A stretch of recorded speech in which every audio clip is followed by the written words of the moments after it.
નગરપાલિકામાંથી મહાનગરપાલિકા બનેલા ગાંધીધામ શહેરમાં પ્રથમવાર પધારેલા મુખ્યમંત્રી ભૂપેન્દ્ર પટેલે ₹176 કરોડના 66 વિકાસ કામોની ભેટ આપી હતી। ગાંધીધામ ખાતે ગોપાલપુરીના સરદાર વલ્લભભાઈ પટેલ ઓડિટોરિયમ ખાતે કાર્યક્રમ યોજાયો હતો, જેમાં 176 કરોડના વિકાસ કામોના ખાતમુહૂર્ત મુખ્યમંત્રી ભૂપેન્દ્ર પટેલના હસ્તે કરાયા હતા। મહાનગરના નાગરિક તરીકેનું ગૌરવ મેળવવા બદલ ગાંધીધામ વાસીઓને અભિનંદન પાઠવ્યા હતા। તેમણે જણાવ્યું હતું કે ગાંધીધામ મહાનગરપાલિકા થયા પછી પહેલીવાર અહીં આવવાનું થયું છે। કચ્છના ઇકોનોમિક કેપિટલની ઓળખ ધરાવતા અને રાજ્યના મહત્વના ઔદ્યોગિક કેન્દ્ર ગાંધીધામની વિકાસની નવી ઊંચાઈઓ સર કરાવવાની વડાપ્રધાન નરેન્દ્ર મોદી તેમજ રાજ્ય સરકારની નેમ છે। આ નેમને આગળ વધારતા વિવિધ વિકાસ કામોના ખાતમુહૂર્ત કરવામાં આવ્યા છે। વિશ્વ નેતા અને આપણા યશસ્વી વડાપ્રધાન નરેન્દ્ર મોદીની વિઝનરી લીડરશીપમાં વિકાસનું રોલ મોડલ બનેલ ગુજરાતમાં વધતા જતા વિકાસને કારણે લોકો રોજીરોટી માટે નગરોમાં વસતા થયા છે। ત્યારે નગરોમાં જનસુખાકારી અને પાયાની સુખ સુવિધાઓના કામોમાં ગતિ લાવવા રાજ્ય સરકાર નવી મહાનગરપાલિકાઓની રચના કરી રહી છે। આ જ વિઝન હેઠળ વિકાસની ગતિ અને વ્યાપકતા વધારવા ગાંધીધામ નગરપાલિકાના આસપાસના 11 ગામોનો સમાવેશ કરીને નવી મહાનગરપાલિકાની રચના કરવામાં આવી છે। વધુમાં ઉમેર્યું હતું કે પહેલા ગાંધીધામ નગરપાલિકાનું વાર્ષિક બજેટ ₹110 કરોડ હતું, પરંતુ મહાનગરપાલિકાનો દરજ્જો મળ્યા પછી તે 6 ગણું એટલે કે ₹608 કરોડનું બજેટ મંજૂર કરવામાં આવ્યું છે। એટલું જ નહીં, ગાંધીધામને શહેરી વિકાસની વિવિધ યોજનામાંથી છેલ્લા 3 વર્ષમાં ₹255 કરોડ ફાળવ્યા છે।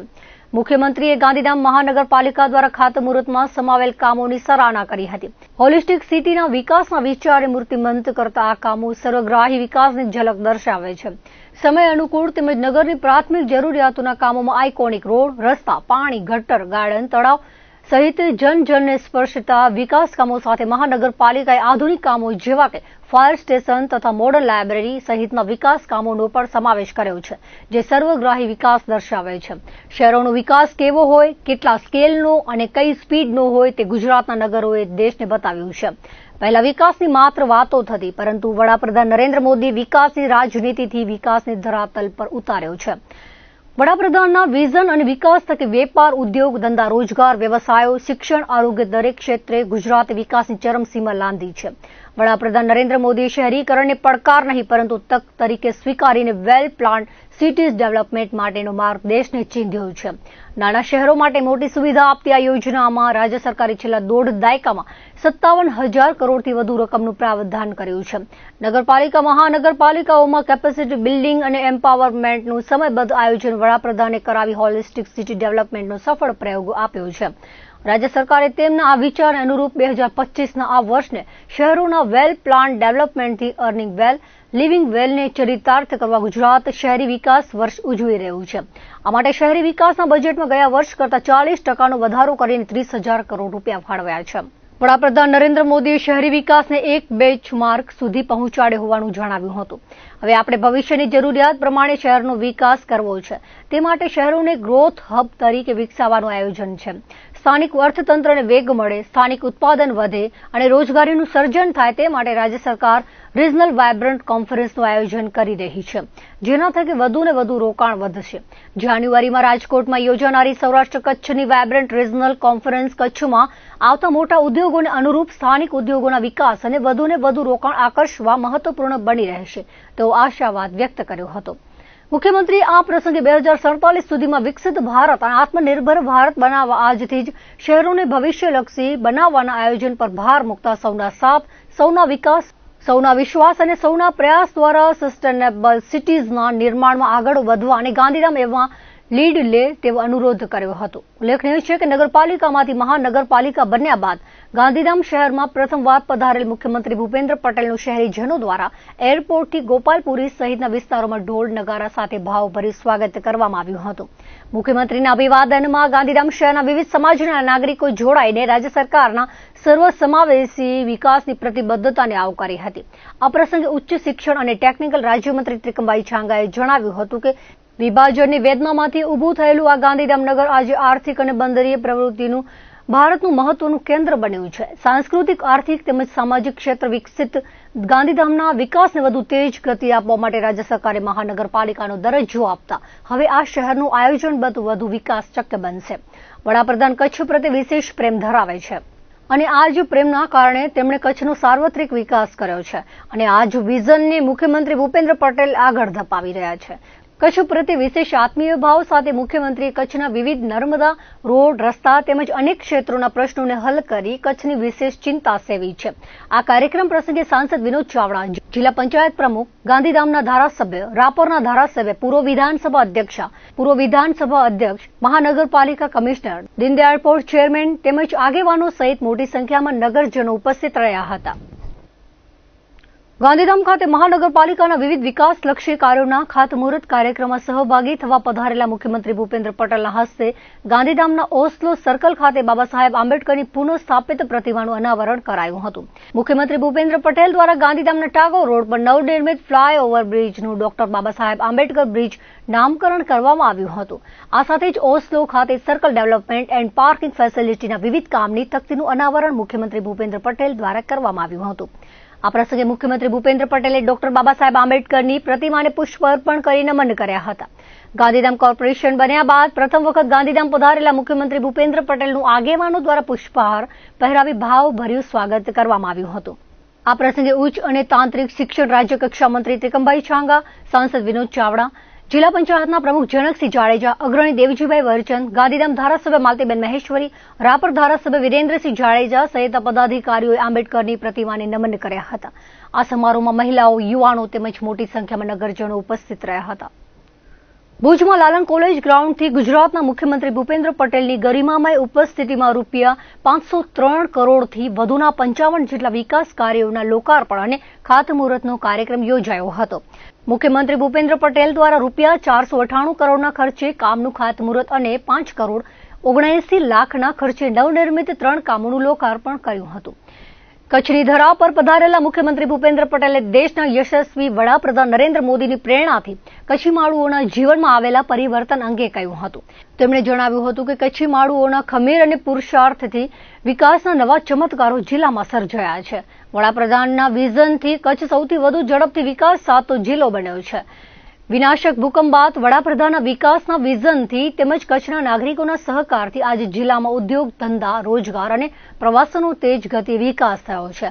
નર્મદાની પાઇપલાઇન અને કેનાલોના નેટવર્કથી કચ્છના વિકાસની કાયાકલ્પ થઈ છે. કચ્છના રણોત્સવ, સ્મૃતિવન, શ્યામજી કૃષ્ણ વર્મા મેમોરિયલ એ કચ્છી સંસ્કૃતિના વિકાસ મંદિરો બન્યા છે. કચ્છ જિલ્લો આયોજનપૂર્વકના વિકાસ સાથે આગળ વધી રહ્યો છે. કેન્દ્ર તેમજ રાજ્ય સરકારે બમણી સુવિધાઓ કચ્છને ઉપલબ્ધ કરાવી છે. વિવિધ વિકાસ કાર્યોના લોકાર્પણ અને ખાતમુહૂર્તના કામોથી કચ્છમાં માળખાકીય સુવિધાઓ વધશે. ભુજ, અંજાર, અબડાસા, માંડવી અને રાપરના વિસ્તારોને 503 કરોડથી વધુ રકમના કાર્યોથી વિકાસની નવી દિશા મળશે. મુખ્યમંત્રીએ કચ્છ જિલ્લાના શહેરોને જોડતા આંતરિક રસ્તાઓના મજબૂતીકરણ અને નવીનીકરણથી પ્રવાસનને વેગ, નાગરિકોની પરિવહન સુગમ બનશે તેવું જણાવ્યું હતું. નાગરિકોને જળ સંચય સહિતના કાર્યોમાં સહભાગી થવા તેમણે અનુરોધ કર્યો હતો. વિશ્વનો સૌથી મોટો હાઇબ્રિડ રિન્યુએબલ એનર્જી પાર્ક વડાપ્રધાનના દિશા દર્શનમાં કચ્છમાં આકાર પામી રહ્યો છે. તે ગુજરાતને રિન્યુએબલ એનર્જીનું હબ બનાવશે. વડાપ્રધાનની દીર્ઘદ્રષ્ટિથી ધોરડો રણોત્સવના કારણે ઇન્ટરનેશનલ ટુરિઝમ ડેસ્ટિનેશન બન્યું છે. ધોરડોના સફેદ રણને દુનિયાના બેસ્ટ ટુરિઝમ વિલેજ તરીકે સ્થાન મળ્યું છે. કચ્છમાં ઉદ્યોગો અને પ્રવાસન વિકાસના કારણે સ્થાનિક રોજગારીની અનેક તકો ઊભી થઈ છે.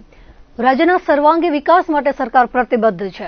ગુજરાતના દરેક વિસ્તારના વિકાસના સ્થાનિક પોટેન્શિયલને ધ્યાને રાખીને ઉદ્યોગોને પ્રોત્સાહન માટે વડાપ્રધાનના માર્ગદર્શનમાં વાયબ્રન્ટ ગુજરાત રિજનલ કોન્ફરન્સીસનો પ્રારંભ કરાયો છે. ગુજરાતમાં 4 રિજનલ કોન્ફરન્સીસનું આયોજન કરાયું છે.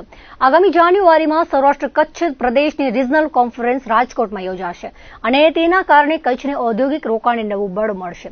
વરસાણી ભુજ નગરપાલિકાના પ્રમુખ શ્રીમતી રશ્મિબેન સોલંકી, જિલ્લા કલેક્ટર શ્રી આનંદ પટેલ, સર્વ અધિકારીગણ, આમંત્રિત સર્વે મહાનુભાવો, પ્રેસ મીડિયાના મિત્રો, સૌને મારા નમસ્કાર.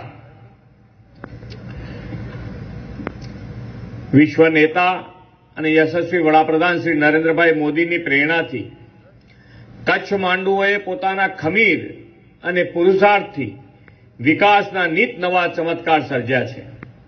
શ્રી મોદી સાહેબના માર્ગદર્શનથી કચ્છ સૌથી વધુ ઝડપે વિકસતો જિલ્લો બન્યો છે. ભૂકંપના વિનાશ પછી વડાપ્રધાનશ્રીના વિકાસ વિઝન તેમજ જનશક્તિના વિશ્વાસ અને ભાગીદારીના પરિણામે કચ્છના ઉદ્યોગ ધંધા, રોજગાર, પ્રવાસન તેજ ગતિએ ફૂલા ફાલ્યા છે.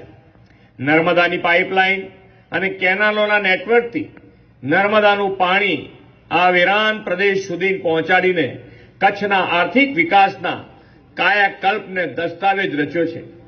રણોત્સવ, સ્મૃતિવન, શ્યામજી કૃષ્ણ વર્મા સ્મૃતિ સ્મારક કચ્છની સંસ્કૃતિના વિકાસ મંદિરો છે. ભારતના સૌથી મોટા જિલ્લાના સુનિયોજિત વિકાસ માટે ડબલ એન્જિન સરકારે બમણી સુવિધાઓ આપી છે.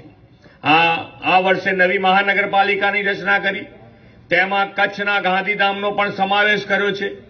ગાંધીધામની નવી મહાનગરપાલિકાનો દરજ્જો મળ્યા બાદ પોણા 200 કરોડથી વધુના વિકાસ કામોની ભેટ આપવાની તક મને મળી છે. અને હવે ભુજ, અંજાર, અબડાસા, માંડવી અને રાપરના વિસ્તારને 503 કરોડથી વધુ વિકાસના વિવિધ કામોની ભેટ આપવાનો અવસર છે. આ વિવિધ વિકાસ કામોના પરિણામે કચ્છમાં માળખાકીય સુવિધામાં વધારો થશે અને કચ્છના વિકાસને વધુ ગતિ મળશે. જે પ્રમાણે અહીંયાથી આપણા ધારાસભ્ય, સાંસદશ્રી, આપણા મંત્રીશ્રી બધાએ જે કીધું છે એ પ્રમાણે કચ્છમાં તમને અંદર ફરવાનો ઘણી વખત કંટાળો આવે, કારણ કે રોડ 70 કિલોમીટર, 90 કિલોમીટર, 100 કિલોમીટર જવું પડે. પણ આ બધાએ ભેગા થઈને એવું માળખું બનાવવાનું તૈયાર કર્યું છે કે તમને કચ્છમાં અંદર જવાનો ક્યાંય કંટાળો નહીં આવે એવું 2 વર્ષમાં આખું નેટવર્ક પૂરું થઈ જવાનું છે. ખૂબ સારું આયોજન બધાએ ભેગા થઈને કર્યું છે. અને હવે સરકાર તરીકે અમારી પણ નેમ છે કે ભાઈ આ કચ્છ બહાર જવાના રોડ સારા જ છે, છેક સુધી તમે ગમે ત્યાં જઈ શકો એવી વાત છે. પણ એ તો બહાર જવાનું હોય ત્યારે તો મગજ સેટ હોય, પણ અંદર જવાનું હોય ત્યારે રોડ લાંબો પડતો હોય ત્યારે આપણને થોડો કંટાળો આવે કે યાર આ તો બહુ લાંબો રોડ, 100 કિલોમીટર જવાનું છે. તો એ બધા રોડ વર્ક જેટલું બને એટલું શોર્ટ થાય અને એ રોડ બધા બને એવા આયોજન બધાએ ભેગા થઈને કર્યું છે. અને સરકારનો એમાં પૂરેપૂરો સહયોગ છે. એટલે 2 વર્ષની અંદર તમને પાણી અને રસ્તા બેયની સુવિધાઓમાં મોટો વધારો થવા જઈ રહ્યો છે. ગ્રીન કવર વધારવા માટે પણ એક પેડ માં કે નામ, જ્યાં તમને જગ્યા મળે, જ્યાં એક ઝાડ ઉછેરી શકાય ત્યાં એક ઝાડ ઉછેરવું જોઈએ. અને જે પ્રમાણે કચ્છવાળાને કંઈ કહેવું પડે એવું નથી પાણી માટે, પાણીનો બચાવ કરવા માટે અમારે તમને કંઈ કહેવું પડે. તમને ખબર જ છે કે પાણીની વેલ્યુ શું હોઈ શકે, તમારાથી વધારે કોઈ ના જાણી. તો પાણી જેટલું બચે, વરસાદનું પાણી જેટલું જમીનમાં વધારે ઉતરે એના માટે કેચ ધ રેન, જે માનનીય વડાપ્રધાનશ્રીનું આખા દેશભરમાં આયોજન છે કે અત્યારે આપણે જે પાણી વાપરી રહ્યા છીએ તો વાપરીએ, જ્યાં જરૂર છે ત્યાં વાપરીએ, અચૂક વાપરીએ, પણ ભવિષ્યનો વિચાર કરી અને જ્યાં ગાડી આપણને ચાન્સ મળતો હોય, જ્યાં સોસાયટી હોય તો વરસાદનું પાણી જેટલું બને એટલું જમીનમાં ઉતારવાનો પ્રયત્ન પણ આપણે કરીએ. સરકારે પણ આની અંદર ખૂબ મોટા પૈસા ધારાસભ્યોને 50-50 લાખ રૂપિયા આપ્યા છે. તમારે ખાલી આંગળી ચીદાનું પૂન લેવાનું છે. એટલે તમે બધા એની અંદર એની પાસેથી કામ કરાવો અને તમારે જ્યાં કરાવવું હોય ત્યાં સોસાયટી, શાળા, કમ્પાઉન્ડ જેમાં કરાવવું હોય, પણ આપણે પાણીનું ટીપે ટીપું બચાવવા માટે જે માનનીય વડાપ્રધાનશ્રીનો સંકલ્પ છે એમાં પૂરો સાથ આપણે આપવો જોઈએ. વોકલ ફોર લોકલ અને લોકલ ફોર ગ્લોબલના મંત્રને જીવનમાં અપનાવીને આપણે સૌ સ્વદેશી વસ્તુઓના ઉપયોગ અને ખરીદીને પ્રોત્સાહન આપીશું તો જ આપણે આત્મનિર્ભર તરફ આગળ વધી શકવાના છે. આત્મનિર્ભર ગુજરાત, આત્મનિર્ભર ભારત બનાવવા અગ્રેસર રહીએ, એમાં આપણે સૌ અને સાથ અને સહકાર આપીએ એ જ અભ્યર્થના સાથે વિરમું છું. ભારત માતા કી જય, વંદે માતરમ, જય જય ગરવી ગુજરાત. એક તરફ કચ્છમાં નેતાઓ આવીને કચ્છની ખુમારીના વખાણ કરે, બીજી તરફ પોલીસ સામે નિવેદન આપનાર નેતા વિરુદ્ધ ભુજમાં આવેદનપત્ર અપાય. પણ તંત્રના ઇશારે સવાર પડે વાંઢિયામાંથી પોલીસ ખેડૂતોને ઉપાડી જાય અને સાંજે મૂકી જાય, એ ક્યાંનો ન્યાય? કયા કાયદામાં લખ્યું છે કે રોજ ખેડૂતોની ધરપકડ કરવાની? એવો તે કયો ગુનો ખેડૂતોએ કર્યો છે? માત્ર પોતાનો હક માંગ્યો એ કઈ ગુનો છે? આવા વેધક સવાલો ભુજમાં યોજાયેલી કિસાન સભામાં ઉઠાવાયા હતા. ભચાઉ તાલુકાના વાંઢિયા ગામે અદાણી કંપનીની 765 કેવીની વીજ લાઇન પસાર થાય છે. 3 મહિના પહેલા કામ શરૂ થયું ત્યારે ગામ લોકોએ વિરોધ કરતા કામ અટકાવી દેવાયું હતું. જોકે છેલ્લા 15 દિવસથી વિરોધ છતાં બળજબરીપૂર્વક કામ કરવામાં આવી રહ્યું છે. ખેડૂતોની માંગ છે કે જે તે સમયે 2017માં કરાર થયો હતો. કંપની જંત્રી ભાવે વળતર આપે છે, જ્યારે ખેડૂતોએ બજાર ભાવનું વળતર માંગ્યું છે. અન્ય ગામોમાં બજાર ભાવનું વળતર ચૂકવાયું હોય તો વાંઢિયાને કેમ ન મળે તેવો સવાલ પણ લોકો ઉઠાવી રહ્યા છે. છેલ્લા 15 દિવસથી અદાણી કંપની દ્વારા તંત્રને ગજવામાં રાખી વાગડ વિસ્તારની પોલીસને આગળ ધરી બળજબરીથી ઊભા પાકોમાં મશીન ફરાવી ખેતરમાં વીજ પોલ નહીં પરંતુ ખેડૂતોની છાતી કાપીને બળજબરીથી અદાણીને સપોર્ટ કરવામાં આવી રહ્યો છે. આ પ્રમાણે બળજબરી ચલાવી લેવામાં આવે નહીં. કિસાન સંઘ સ્થાનિક ખેડૂતો વિરોધ કરે છે. વ્યાપક વિરોધ છતાં કલેક્ટર દ્વારા કિસાનોના સમર્થનમાં કોઈ નિર્ણય લેવાયો નથી. હજુ પણ કંપનીની તાનાશાહી જોવા મળી રહી છે. ત્યારે આજે કલેક્ટરને પ્રશ્ન પૂછવામાં આવ્યા હતા. કલેક્ટર દ્વારા જે હુકમ થયો તે હુકમમાં કોરિડોર અને પોલ માટે વિસ્તાર નક્કી કરેલો છે. છતાં પોલીસને સાથે રાખીને કંપની દ્વારા વિસ્તાર બહાર કામ કરાય છે. વિસ્તાર બહાર કામ થતું હોય તો કામ અટકાવવા માટે ખેડૂતોને કેમ પોલીસ પ્રોટેક્શન નથી મળતું? પોલીસ માત્ર કંપનીને જ કેમ રક્ષણ આપે છે? આજે 5 દિવસ વીત્યા એટલે કલેક્ટરનો જવાબ માંગવામાં આવ્યો હતો. હમીરસર પાસે આયોજિત સભામાં બહોળી સંખ્યામાં કિસાનો હાજર રહ્યા હતા અને લોકોએ પોસ્ટકાર્ડ લગાવી વિરોધ કર્યો હતો. અમે અગાઉની જે 19 તારીખે અહીંયા કાર્યક્રમ હતો એમાં ભાઈ વિકેભાઈ, પાલભાઈ ને બધા લોકો જ્યારે હતા અને ખેડૂત સંઘર્ષ સમિતિના બધા સાથીઓ જયેશભાઈ ને બધા લોકો જે લોડાઈનો પ્રશ્ન હોય કે વાંઢિયાનો પ્રશ્ન હોય કે સમગ્ર કચ્છનો પ્રશ્ન એના માટે કલેક્ટરને 24 પ્રશ્નો પૂછેલા. એ 24 પ્રશ્નો જવાબ લેવા આજે આવેલા પણ 24 પ્રશ્નોમાંથી એકે પ્રશ્નનો જવાબ ના હોવાના કારણે કલેક્ટર પોતે 4 દિવસની રજા ઉપર ઉતરી ગયા. એટલું જ નહીં, કોઈ પણ પ્રકારની અશાંતિ કચ્છમાં ન હોવા છતાં એમણે જાહેરનામું બહાર પાડીને શાંતિ ભંગ ના થાય એના માટે એમ કરીને કોઈ કાર્યક્રમો ન કરવા દેવા માટે થઈને એમણે જાહેરનામું બહાર પાડ્યું. આ પ્રકારે તંત્ર ડરે છે અને અમે સમજી શકીએ છીએ તંત્ર ડરવાનું મૂળ કારણ અદાણી, અંબાણી જેવા અનેક ઉદ્યોગપતિઓ જે છે એનું ઇન્વેસ્ટમેન્ટ છે. લોકો તો એમ કે છે કે નેતા કે ગાલ पे जो लाली है वो लाली नहीं है, अदानी और अंबानी की दलाली है.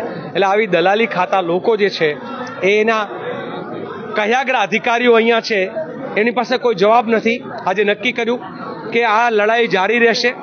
આવનાર સમયમાં કચ્છમાં જ જન આક્રોશ, ખેડૂત આક્રોશ યાત્રા જે છે એ નીકળશે અને સાથે સાથે જરૂર પડશે તો લોડાઈ અને આગળ જે છે ત્યાંથી શરૂ કરી અને ગાંધીનગર સુધીની એક પદયાત્રા જે છે એ અમારા સાથીઓ, લડાયક સાથીઓ જે છે એ કરશે. ખેડૂતોને ન્યાય અપાવવા માટે ખેડૂત ન્યાય સભાનું આયોજન કર્યું હતું અને ત્યાર પછી અમે બધાએ ખેડૂતો રેલી સ્વરૂપે કલેક્ટર કચેરીમાં આવ્યા હતા. કલેક્ટર કચેરીમાં આજે અમે આવ્યા ત્યારે અમને ખ્યાલ પડ્યો કે કલેક્ટર તો છે નહીં.